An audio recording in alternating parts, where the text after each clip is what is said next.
Easy there, Uncle Jerry. This is a family show.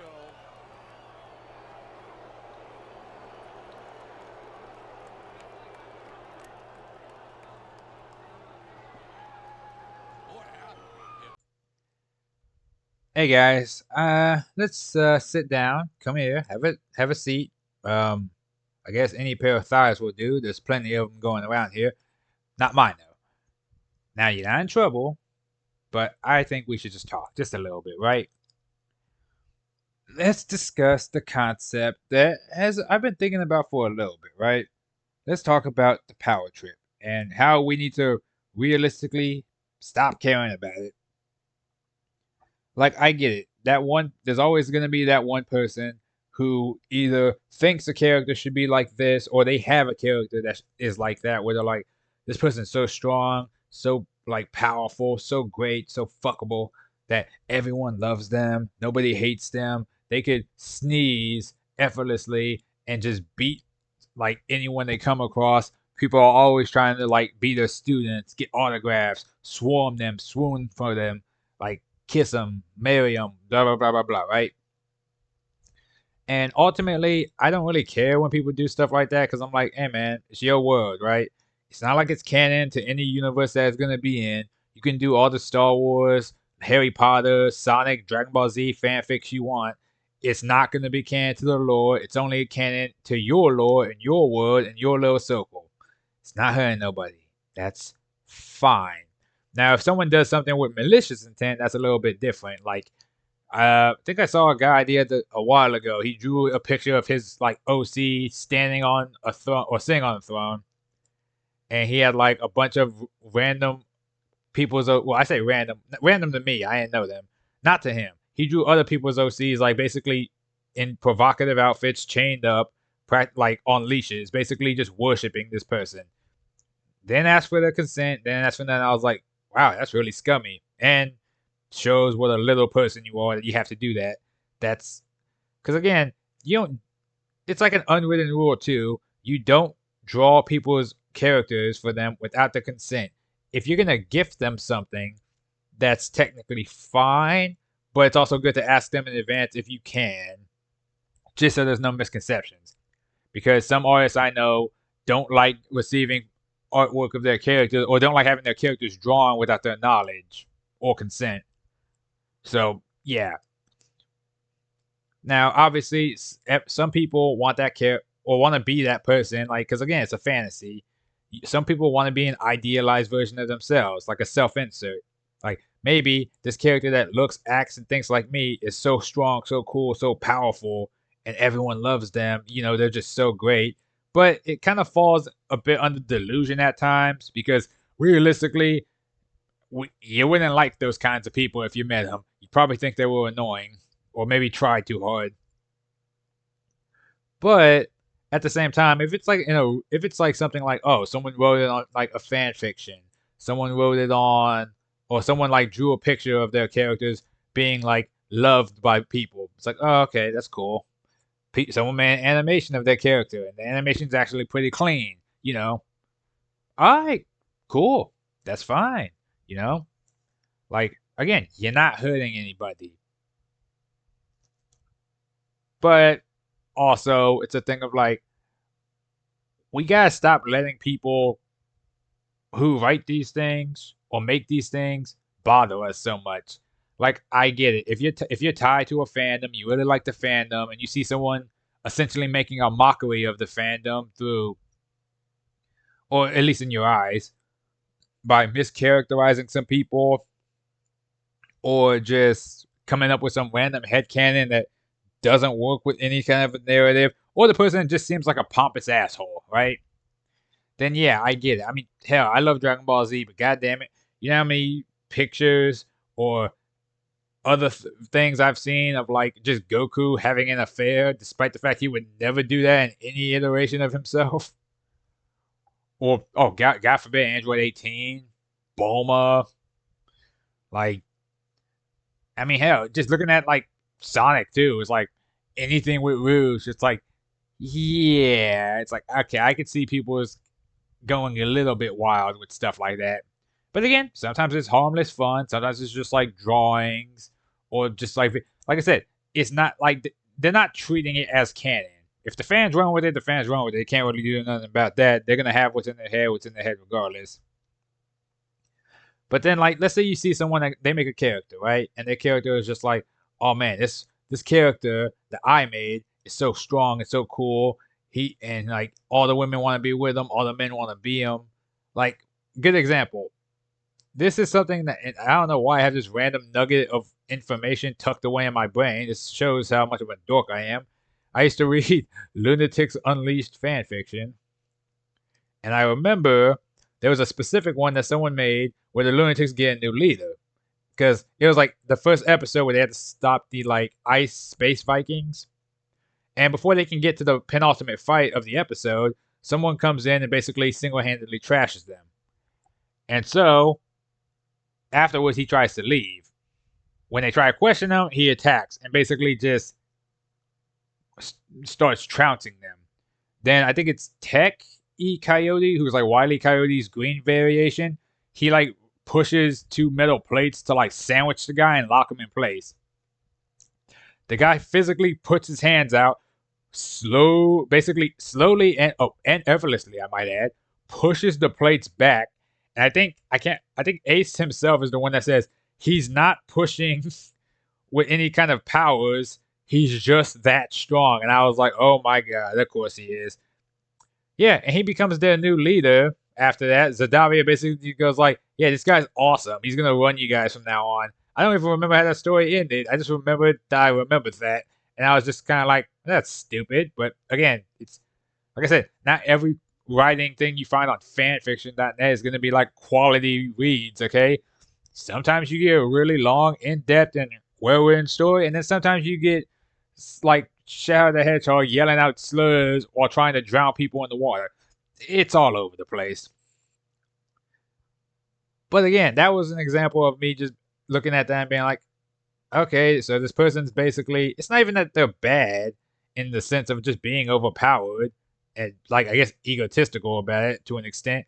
It's the fact that it's just a boring idea because it's like there's no effort at all, which means there's no threat.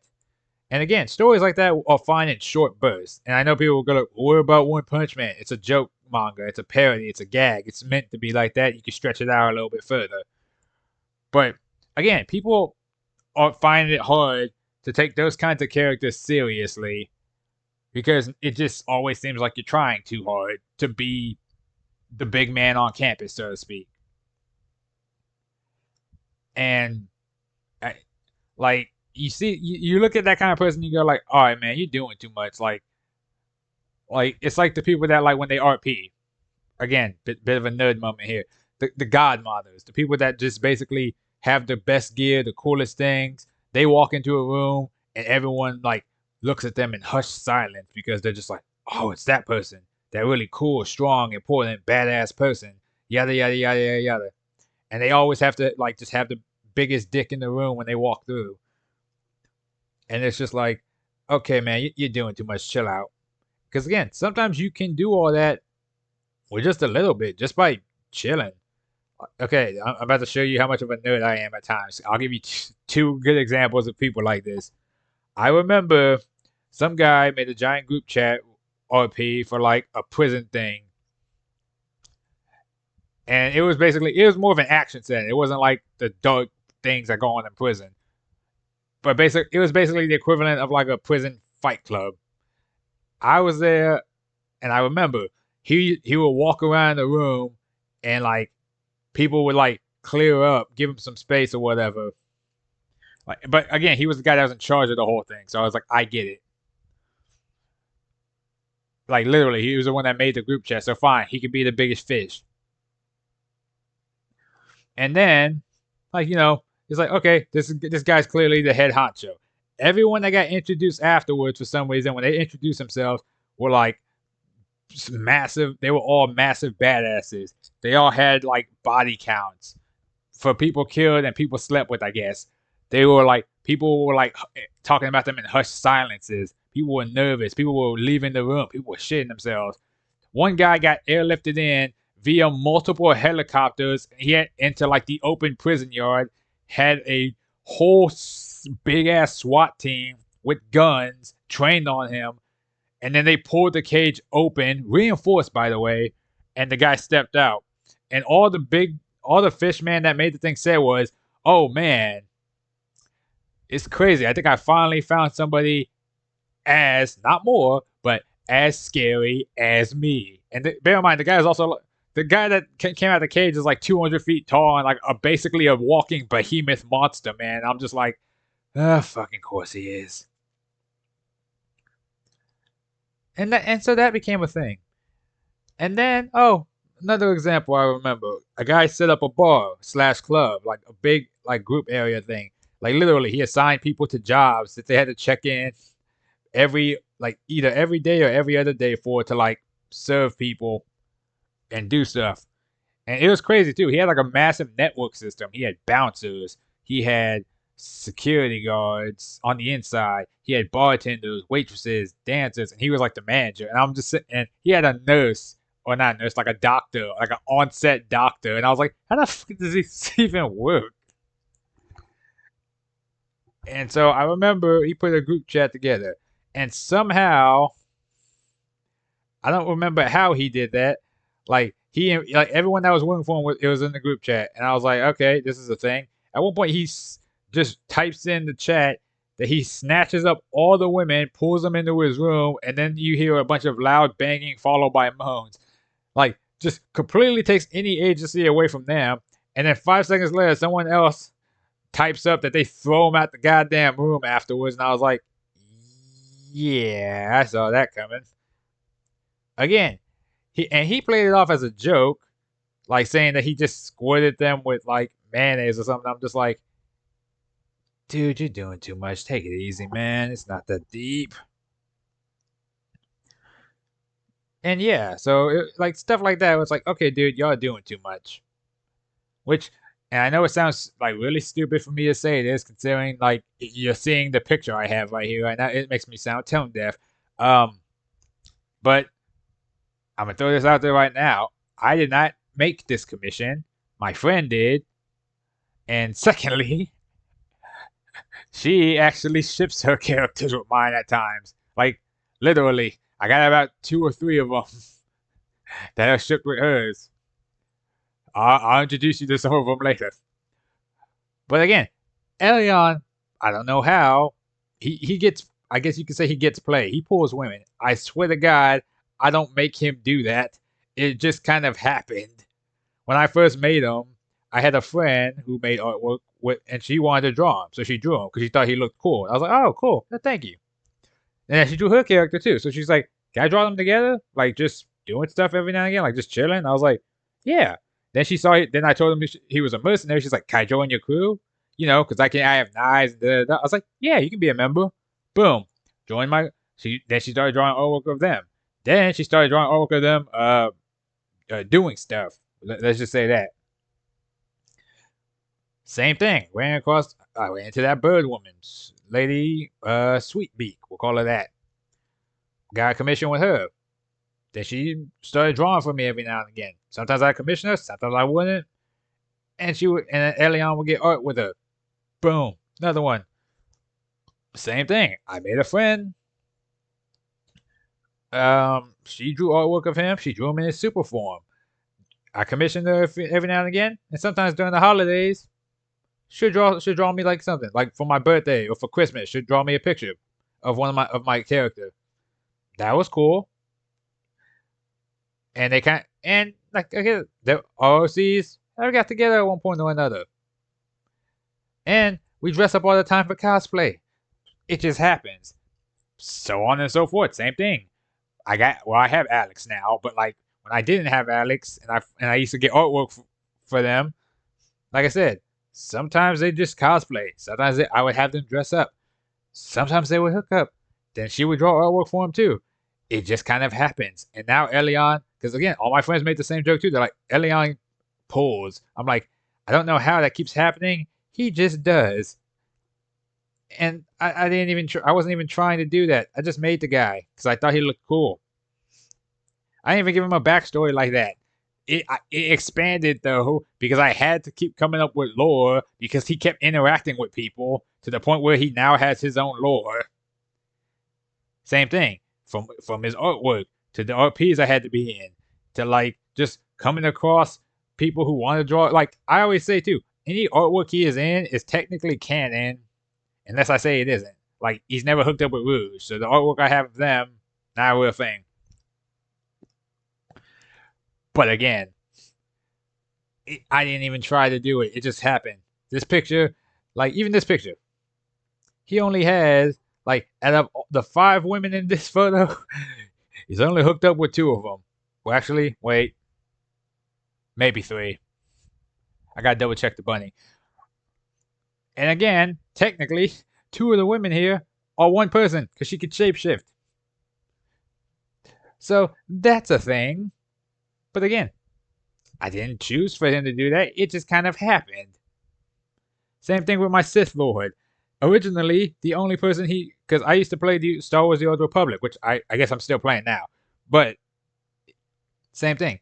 He was just the only person he romanced was the alien slave turned lover girl, Vet. That was it. She was his romance until I beat the game. I still gotta do the DLC though, like the Eternal Throne. So once I started doing that and I made some actual artwork of him, I came across a friend who was a huge Star Wars fan. He asked me if I wanted a Twi'lek. I said yes. And when I came up with her backstory, I was like, yeah, I like Vet, so I guess we'll make her a servant turned like companion. Boom. Vadine was born. Then afterwards, he was like, you want it to Gruta? Sure. Made me Rujin after we came up with the design. And then I was like, yeah, okay, should be a bounty hunter. Because I remember the Star Wars The Old Republic trailer where a Sith and a bounty hunter attacked a Jedi. Okay, cool. Then it kept going. Hey, here's another Twi'lek. Okay, cool. Give her an eye patch, make her a Night Sister. Done.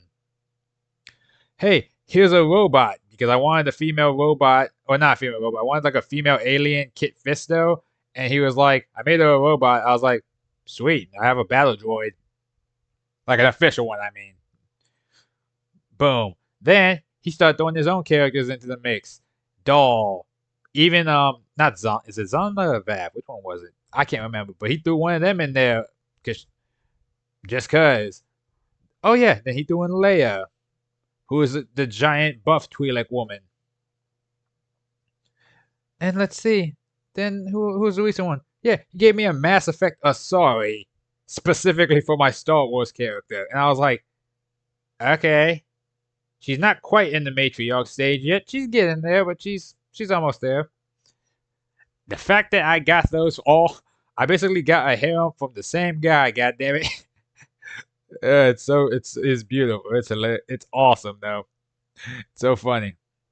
But again, I don't do that for all my characters. Sometimes I just have my characters exist and people just flock to them. Same thing with certain characters.